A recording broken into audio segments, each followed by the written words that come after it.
Open your Bibles this morning to James chapter 5. We're going to be in the first few verses here, James chapter 5, as we continue verse by verse through the book of James, talking about the reality of our relationship with Christ, the reality of this faith walk with Christ. And we want to live lives that are surrendered to Him and not dominated by me. That's the life that He's called us to live. That is the Christian life. And we looked at, back in chapter 4, we looked at those rhythms of that life of faith, the rhythms of faith, living a life that is submitted to God, that is resisting the devil, that is drawing near to God, that has a clean and pure heart before God, a life of humility. And as we know that that's the life that we're called to live, are we really living that? You know, it's almost like James, as he laid all those things out, he could almost hear the people that are reading the letter and say, okay, James, we got this. And he says, oh, really? You got this, right? He said, well, what about, and we look back in chapter 4 where he started talking about, well, what about your mouth? Are you speaking evil of others? Are you speaking words that are hurting others? And then last week we looked at our future plans. What about your plans? Are you leaving God out of your plans? Are you even praying about your future, about what God would have you do with your life? Are you living a life surrendered to the will of God? Are you really living this life of faith? And then this morning in James chapter 5, he asked this question, says, what about your money? What about your money? Your finances, does that show a life that is surrendered to God, that is submitted to God, that is trusting in God with your life? And so that's what we're looking at here in James chapter 5. Now, before we read that passage, I want to remind you, you don't have to turn there, it'll be up on the screen. I want to remind you of what Jesus said in Matthew chapter 6 and verse 24, right in the middle of the Sermon on the Mount, which if you're doing that engaged Bible reading, we're going to be reading right through here. That's where we are. We're in Matthew chapter 4, and you'll be reading through this week. But in Matthew chapter 6 and verse 24, Jesus himself said, no one can serve two masters, for he will hate the one and love the other, or else he'll be loyal to the one and despise the other. You cannot serve God and who? Mammon. You cannot serve God and mammon. That word mammon there, if you've done any study, if you're familiar with that passage, you know that he's talking about possessions. He's talking about wealth. And that's what the word mammon literally means. And he says you cannot serve mammon. You shouldn't live. If you're a believer in Jesus Christ, you shouldn't be a slave to finances, a slave to money. You shouldn't be owned by your possessions. You shouldn't be mastered by your possessions. Matter of fact, the word mammon comes from a Syrian or Chaldean a deity, an idol that they worshiped called Mammon, that was the god of wealth. You prayed to this idol so that you would prosper financially, you'd prosper in your wealth. And so what he's talking about here, he's talking about worship. Who do you worship? Do you worshiping God?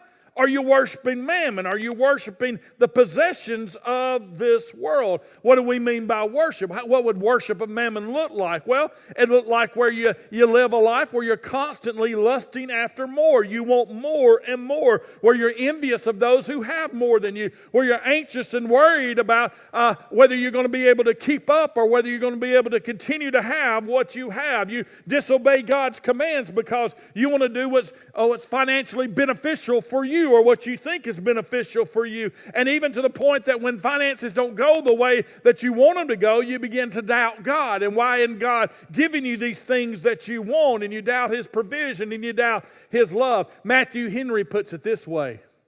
He says, is your God gold? Or is gold your God? Or is God your gold? That's what he was saying. Is gold your God?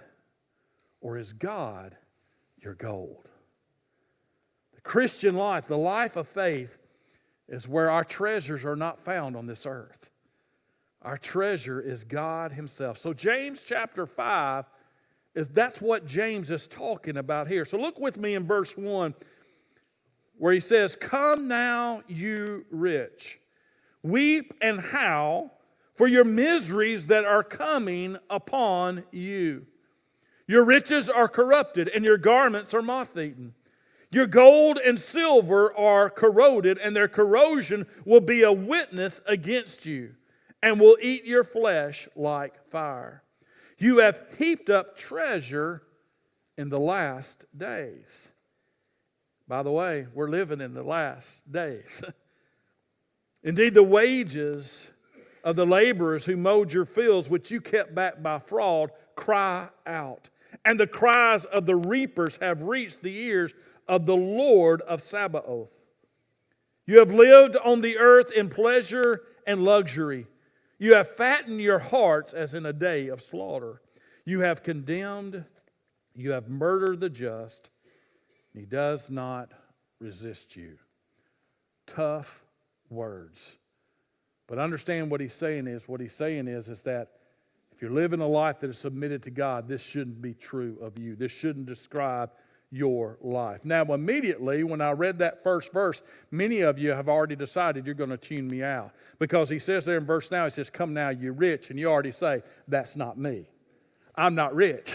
So I don't care what Brother Doug says. He's not talking to me, because I'm not rich. And that probably most all of us here would say that we're not rich. But let me ask you this. This is what we need to understand. If you're here today and you live in a house and you have running water and you have electricity and you have a refrigerator that has food in it, as well as a pantry that has some food in it. And if you have enough money that when you leave this church, you can go through the drive-thru at one of these fast food restaurants and get you something to eat, then you are wealthier than 80 to 85% of this world.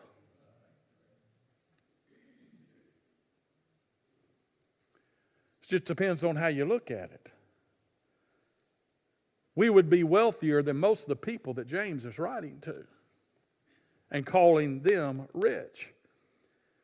See, the reality is we say we're not rich, but money and finances fill our thoughts and fill our worries and our activities. We spend what we don't have to get what we don't need. We feel like if we just had a little bit more or a lot of bit more, we'd really be happy if we had those things. And we're basing our happiness on things that will never bring us joy. And whenever we go through a financial struggle, we immediately go to that default attitude of, well, if God cared for me, He'd give me more than I have. We struggle with finances. And oftentimes the financial area of our life centers around me. And we want to live comfortable lives. And our finances are often right at the center of a me-centered life.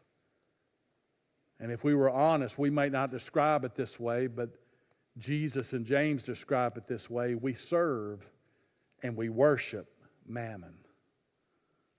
Me.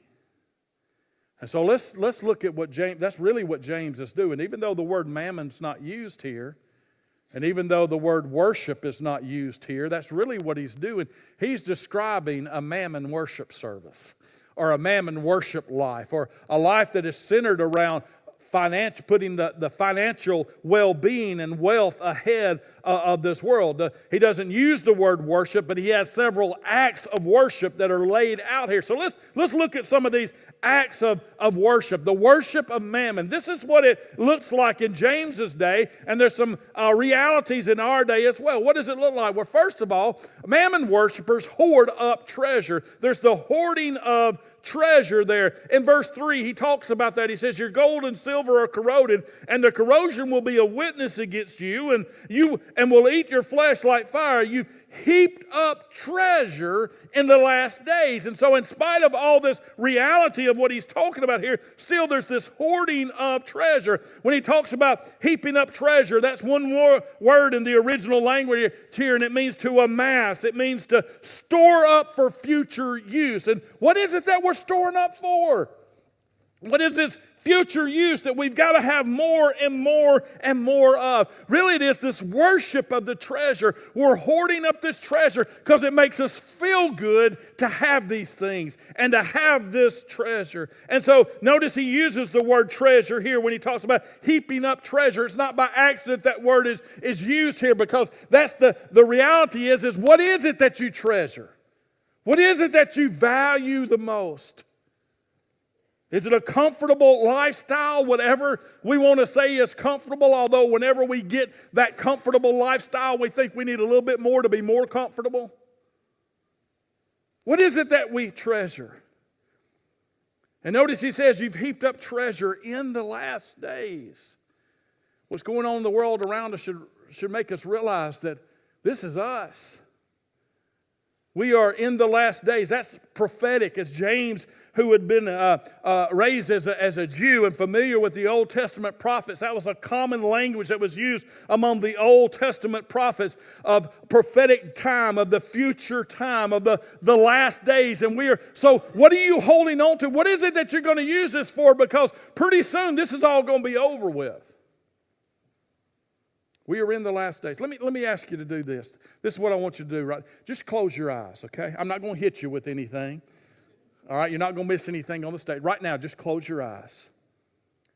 And I want you to recognize that everything you see right now is yours. All right, open your eyes. Everything else is not yours. And you won't take it with you. We'll talk more about that in just a moment. So why are you hoarding up treasures? Earthly, moth-infested, corroding, decaying treasures. We don't need to hoard up treasure. We need to give it away. We need to give it away. Not only does mammon worship look like hoarding up treasures, but here's another act of mammon worship, defrauding others. He says in verse 4, he says, indeed, the wages of the laborers who mowed your fields, which you kept back by fraud, cry out. And so here he's talking about fraud. The word fraud, it means to deprive someone of something, to take something away from them. In other words, you have these laborers that have worked for you and have done the job that you asked them to do, but you're not going to give them what they've earned. You're not going to give them. You're only going to give them less than what they've worked for or what you promised them, or maybe not give anything at all. That's the idea, because you're thinking more of yourself than giving others what they deserve or what they have worked for, because you don't care about others. You're thinking about, how can this benefit me? How can I get this work done but do it in the way that'll benefit me the most? It's always about me. Defrauding others is not about them, it's about me. You know, it's interesting that this word that is used here for fraud, when you translate the Old Testament into Greek, this word is used in the Old Testament as well. And in particular, it is used when talking about in the Old Testament when they had multiple wives, how they would take one wife and they'd find a second wife and they'd give everything to the second wife and deprive the first wife to the point that she would even die.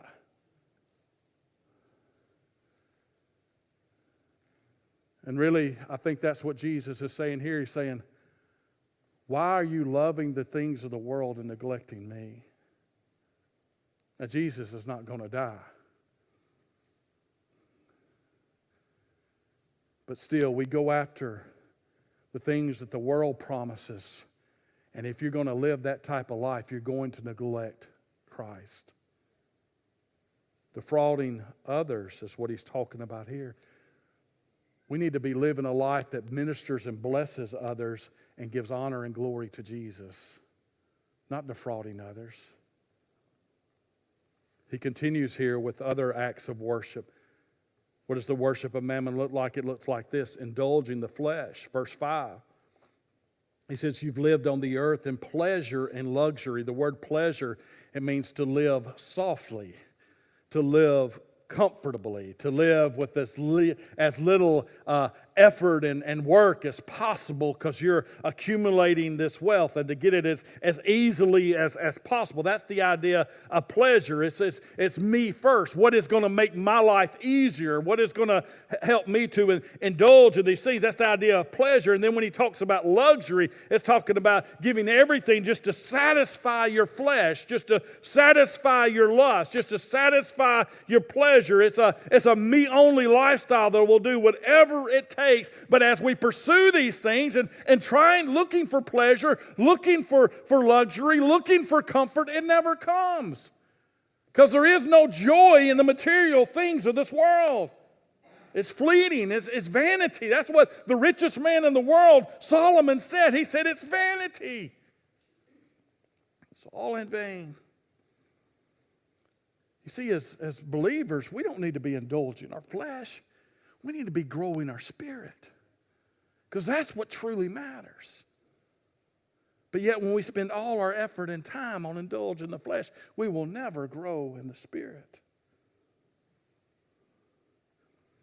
And then interesting what else he says in verse 5 is he talks about a fattening of the heart. Fattening hearts. I didn't make this up. This is what James says. He says, you have fattened your hearts as in a day of slaughter. Fattened hearts. You see, riches and wealth, the pursuit of riches and wealth will affect your heart.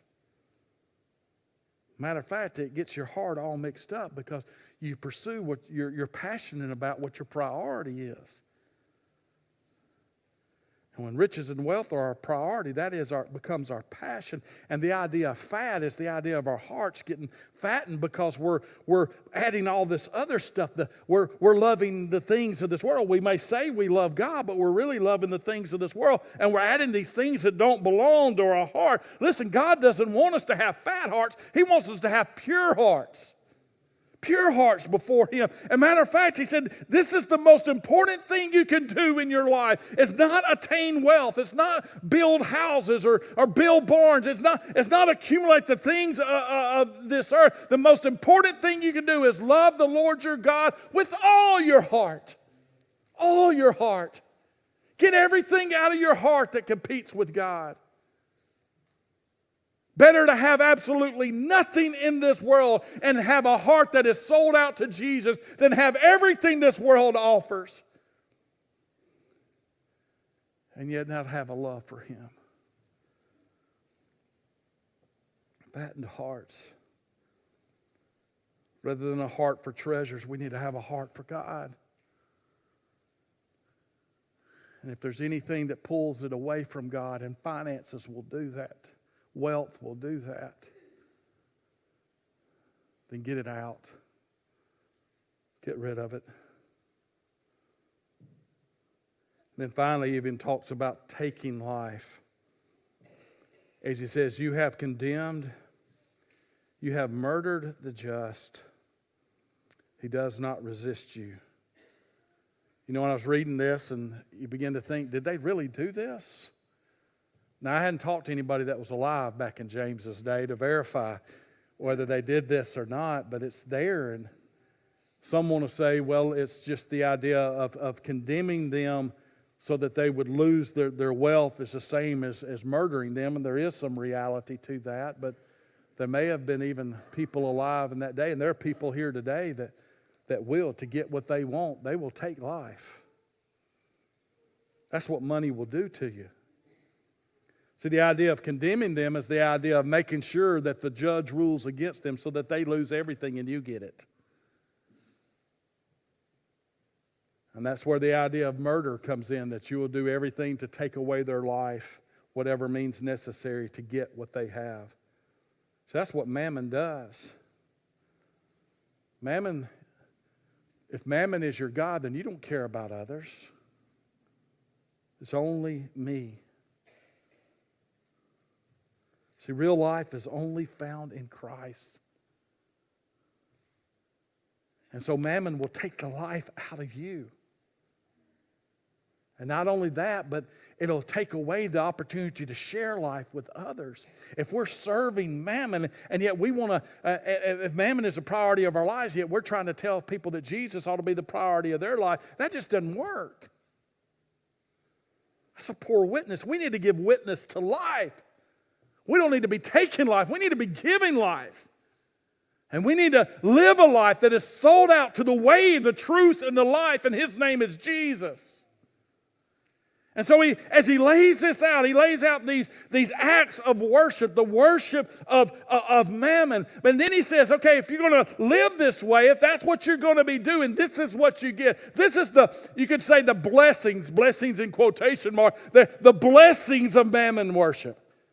Now, there are blessings when we worship God. There are spiritual blessings. There are eternal blessings. There are impact blessings upon our life and the lives of those around as we live a life of worship to God. And there are impact and there are benefit. I don't want to say benefits, but there are results of mammon worship as well.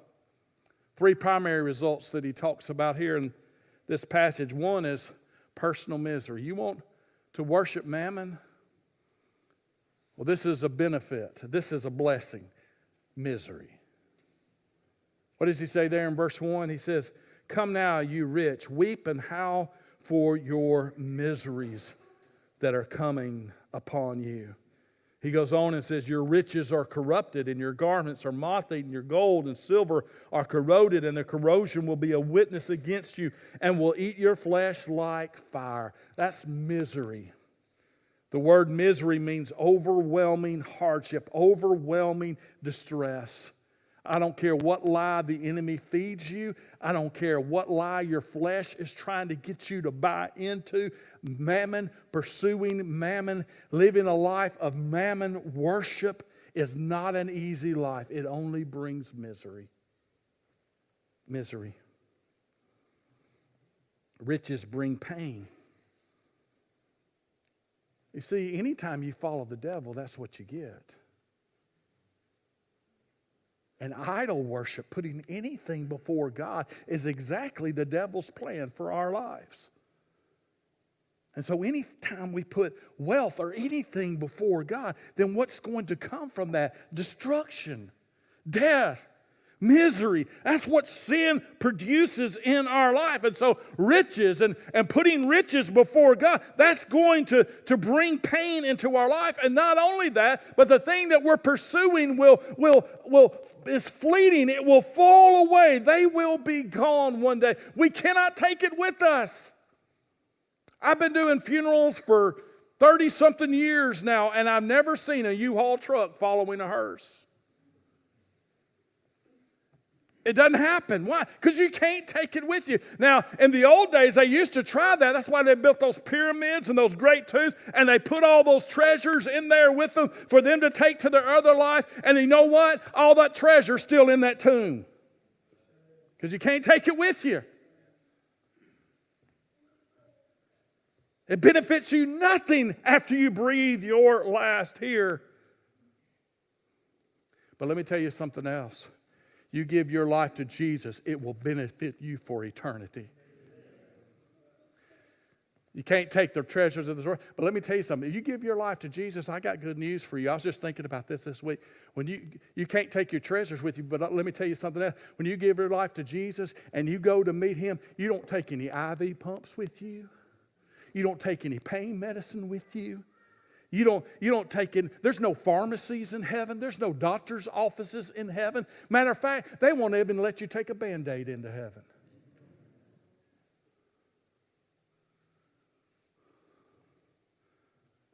Who will you worship? Personal misery. Cries for justice. That's another blessing. Instead of people joining you in worship, they say, well, we'll just all be, I've heard, matter of fact, when I did prison ministry, I heard one guy talking about, he was telling me that when he got to hell, that he and all his buddies would be there and they'd just have a good party. And I said, no. No. All that's coming out of hell today are cries for justice. Look at what he says here in verse 4. He says, indeed, the wages of the laborers who mowed your fields, which you kept back by fraud, they cry out. And the cries of the reapers have reached the ears of the Lord of Sabaoth. Here he talks about the wages cry out. All this money that we've had and we have used for our flesh, we have used for ourselves, one day that will be a witness against us because it's not ours. Everything that's been put in your hands has been put there by God. And we'll be held accountable for every penny that we spend on this earth. Not only do our wages cry out, but people cry out against us. What is your witness? What is your witness? Who do others say is your God? You claim to be a worshiper of Jesus. Well, does your life show that? Or are you a worshiper of mammon? The people of this earth that we've taken advantage of, that we've abused, that we've refused to help, they will be witnesses against us one day. There are cries for justice. And then there's also divine accountability as well. That's what, right there at the end of verse 4. That's what he's talking about there when he says, the cries of the reapers have reached the ears of the Lord of Sabaoth. He's talking about Jesus here. This is a Hebrew name for God, one of the many names of God. It's translated oftentimes in our English translations as Lord of Hosts. When Isaiah chapter 6 saw the Lord high and lifted up, they heard the angels proclaiming. They said, "Holy, holy, holy is the Lord of Hosts."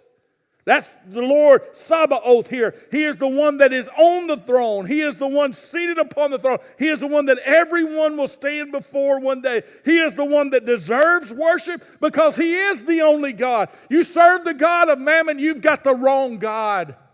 You serve the God of wealth and riches, you've got the wrong God. The only right God is the Lord of hosts, and His name is Jesus. He is the only one, and He deserves our worship. He deserves our surrender. He deserves our obedience, even when we don't understand. He deserves everything from us. And so everything that you have is a gift from Him. Give it back to be used for His glory. He deserves worship. And not only that, but He demands worship. Because one day every knee will bow before Him. And everyone will give an account of their lives. You say, well, wait a minute, I'm a believer. I won't have to give an account of my life. You ever heard of the judgment seat of Christ? Paul in 1 Corinthians, talking to the church, talking to believers back then, he says, we will all stand before the judgment seat of Christ. Not if you've put your faith in Jesus, you are covered by the grace of God. You're covered by the blood of Jesus. You're not going to be cast out, but we're going to have to give an account of what we've done with the life that we have. How have we used our blessings? How faithful have we been to God? Have we worshiped Him? Have we told others about Him? And everything that we've done out of wrong motives and we've done in the flesh and all the things that we've neglected, they will be burned up as wood, hay, and stubble. And then the only treasures that will last is what's done for Jesus Christ.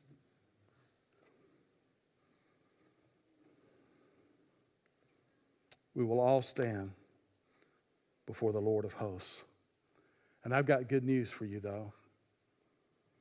If you know the Lord of hosts, He not only is the one that everyone has to give an account for, but He is the one that will protect us and take care of us as well. When David was facing Goliath, he said, Goliath, you don't serve my God, but I want you to know my God is the Lord of hosts, and He will take you down. What I'm trying to say is, if you choose Jesus Christ, you've made the right choice. Absolutely made the right choice. He is a treasure beyond anything this world has to offer. He is the treasure. He is the gold. Just like Matthew Henry said, is gold your God, or is God your gold? Your treasure. Our invitation this morning is pretty simple. If you've been serving the wrong God, if you've been worshiping the wrong God, let me tell you something. These riches, they will not last. And these riches cannot save you. The wealth of this world cannot save you. I encourage you this morning to come to Jesus. Put your faith in the right God. Give your life to Jesus Christ.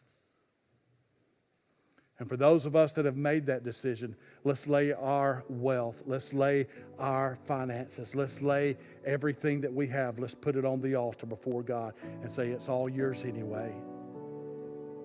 Use it for your glory. Do you want more money? Or do you want more of Jesus?